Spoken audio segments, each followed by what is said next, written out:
Please rise for our prayer. Let us all remember that we are in the most holy presence of God.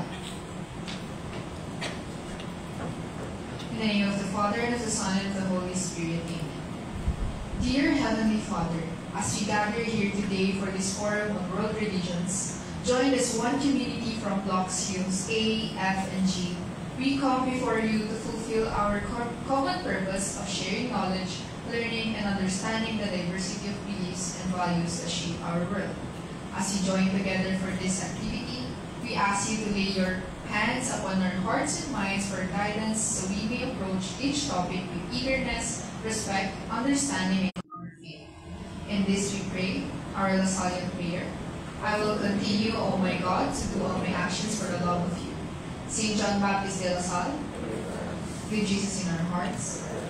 In the name of the Father, and the Son. Minds, we open the doors once more to religious machinery, faith in the age of technology. To introduce our hosts for today, I am your chronically online digital shepherd, Jan Scapula, logging in. I may be your second host, but I always know I am number one in your hearts. Last but not least, I'm your last host and third host that's fueled by curiosity, enthusiasm, and approximately 7 cups of coffee before this very meeting. Yours truly, Ryan Lanning. Now, since you all finally know who we are we ready to start? But before that, guys, we first have to get you guys to register for our forum. Quickly, please scan our QR code.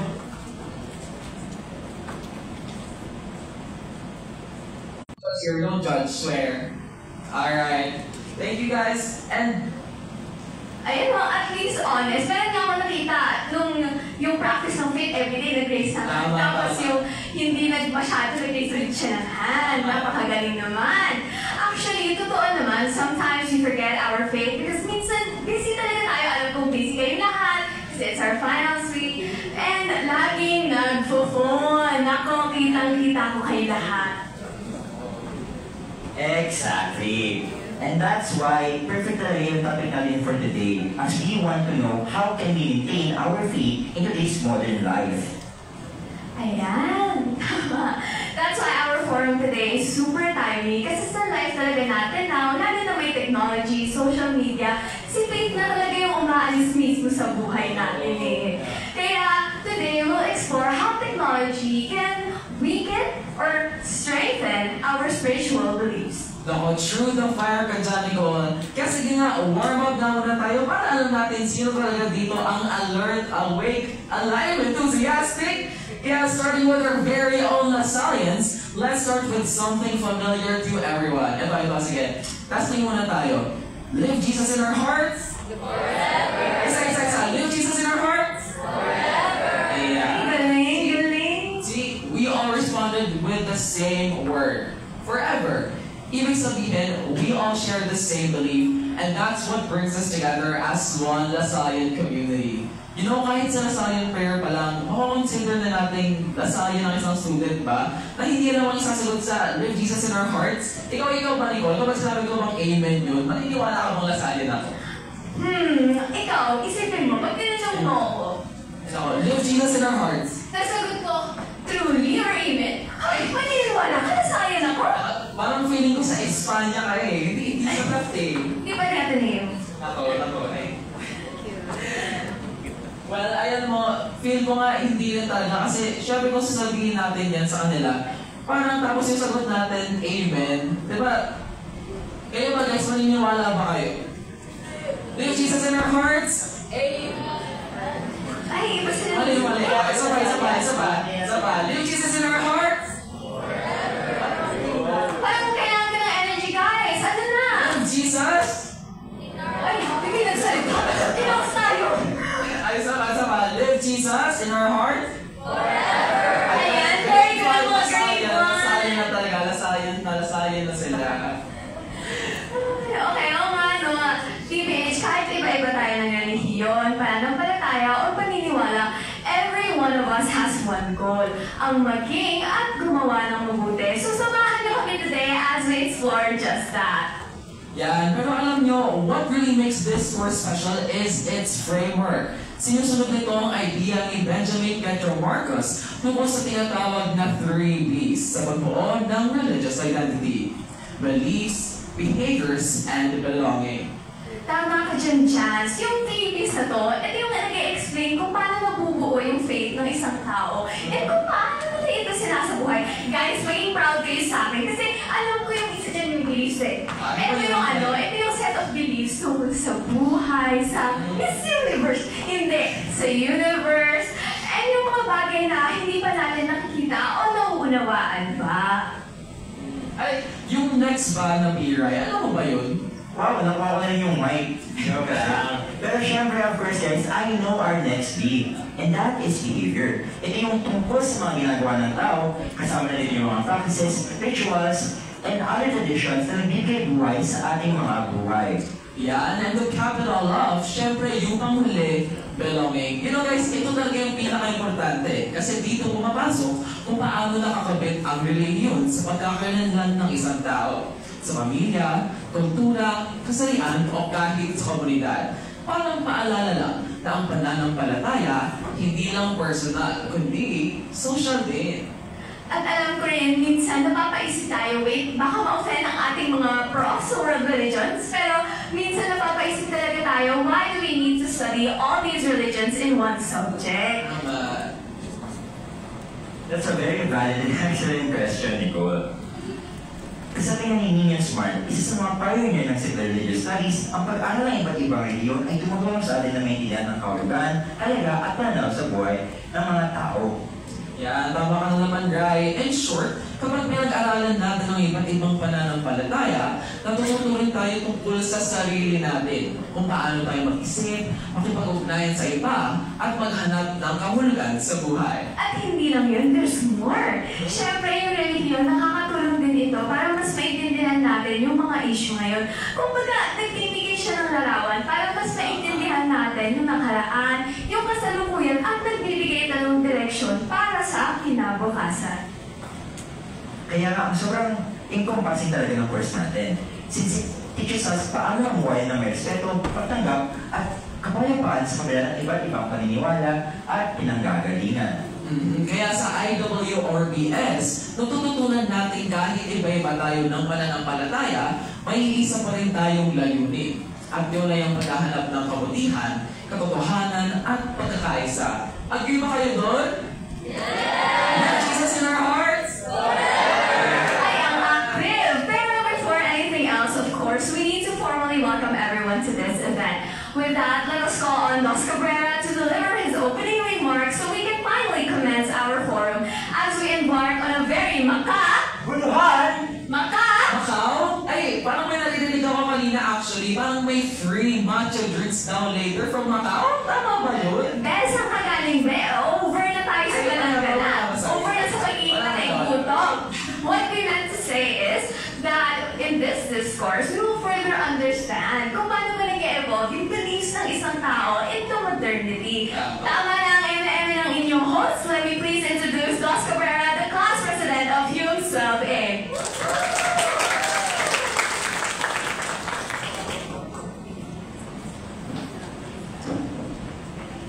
Good afternoon, everyone. To our speakers, Mr. Carlo, welcome po. To ISKCON po. And to Mr. Pablo, welcome po. And to our esteemed professors and you, Lasallians. Before I begin, I would first like to commend the officers for their efforts, the hard work, and contributions, as well as the committees for making this event possible. Bigyan naman natin sila ng isang masigabong palakpakan.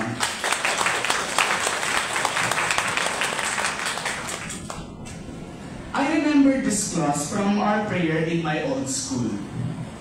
In an age when impiety threatens us all, error and vice invade all things. Sa panahon natin ngayon, ultimong mga relihiyon at pananampalataya ay ginagamit upang maging panlinlang sa sangkatauhan, used to fool those who are susceptible to fake news, and even contributing to drown the Filipinos in corruption by using their influences to promote and give powerful seats to those who cause it. Furthermore, technology, especially artificial intelligence or AI, is being used to enhance peace. The question we must ask ourselves today is simple. In a world where every message is filtered, every belief is weaponized, and even our faith is digitally enhanced or distorted, where do we find the truth? As Lasalians, we are called to be the truth tellers and the discerning voices in the noise. Today, we will learn how to confront these complex challenges. We need to equip ourselves with the tools to see through the manipulation and protect our beliefs and democracy. With that, let us use this opportunity to ponder on these questions. Sabi nga ni Susan Roses, huwag mahihiyang magtanong. Let us now turn our attention to our distinguished speakers who will help us understand this complex landscape. Again, welcome to Religious Machinery, Faith in the Age of Technology. Thank you and good afternoon. Thank you so much for that very inspiring opener, Dos. Moving forward, ano nga bang gagawin natin today in the Golden Ride? Well, we'll have a forum with various speakers that will further enlighten us on the relationship of one's beliefs and modernization. Pero what does it fully intake, guys? The forum mainly explores how technology and artificial intelligence can help people understand and follow religion since everyone is using social media these days. This forum aims to discuss the benefits and considerations of using technology in the furtherance of one's religious practice. With our speakers from various faiths, their sharings will be insightful in understanding how modernization affects our own faith. Well, that's exciting. I think we're all ready now for the sharing. Pero to take it up a notch and to 100%, I think we need a bit of an energizer. Something like, gusto niyo ba ng icebreaker? Tama. Pero for an event like this, ano ba bang icebreaker natin for today? Guys, ako na bahala sa inyo. Sige. This game's called LeBron James! The goal? That's right. This game is inspired by our classic game, Who's That Pokemon? Where participants will be shown under the image or silhouette of a well-known figure from all forms of media, and the audience must guess who it is. Tama, and don't worry if you guessed it wrong. We promise we won't judge a lot. Okay guys, ano na tayo? Yeah, ito muna yung practice round natin. Can you guys guess who this character is? Can I get a raise of hand? Yes, lady in the back. Yes. Mickey Mouse? Mickey Mouse nga ba siya? Tama! Wow! Gets na ba? Gets na? Little Jesus in our hearts? Ayan. Alright, for the first round, Alright guys, a popular character. Yes sir. Bugs Bunny. Bugs Bunny. Let's see. Zootopia. Answer from Zootopia. It's Zootopia. It's a different bunny, sir. But it was a very close one. Next up for our Tandaan top na ako, guys. kaya Bugs Bunny. Kilala yun. Zootopia yun. alright, Our moving next on to the character, next guys. round. Can anyone guess From who our this character childhood. is? Sino kaya to? Skyflex. Anyone? Guys, it's very easy. Come on. SpongeBob? Si SpongeBob ba yan? Si Peppa Pig. Ako guys, we need to keep up, alright? Guys, are you really even trying here? Come on. Alright, Okay, last na to ah. sobrang sikat nito, sobrang sikat. Ako, ito sobrang tingin na nito, sikat sino? Batman. Yes. See, Lasal? Whoa. Pwede, I mean, No, guys. We gave you the answer already. LeBron James. tingnan natin, meron pa bang next round? Wala Bye, na. guys. You guys got 0 out of 0. Diretso sa card. Props, alam niyo na. Pero ayan, it looks like our audience is really energized now to get to know our very first speaker for this session. And so to commence our forum, let us welcome the internationally renowned modern religious movement, the International Society for Krishna Consciousness, or ISKCON. ISKCON, also known as the Hare Krishna movement, was founded in 1966 by A.C. Bhaktivedanta Swami Prabhupada in New York City. Despite being relatively young, less than 60 years old, it has grown into a global movement with hundreds of temples and millions of followers worldwide. It has also been acknowledged by scholars for its authenticity, philosophical depth, and cultural impact worldwide. That's right, Nicole. ISKCON is part of the Gaudiya Vaishnava Sampradaya, a monotheistic Hindu tradition that focuses on devotion to Lord Krishna, or the all-attractive one. Their central belief centers on Bhakti Yoga, or devotional service, which means reawakening one's pure love for God through faith and devotion. Now, a bit of background information about our speaker, Mr. Milan Libonco, also known as Mahal Vedas. He is a chemical engineer who graduated from the University of the Philippines, Diliman, and currently serves as the level president of ISKCON. Today, ISKCON continues to uphold its purpose of spreading the teachings of Lord Krishna and promoting a life of peace, love, and spiritual awareness. So now, let us now welcome Mr. Libonco with a warm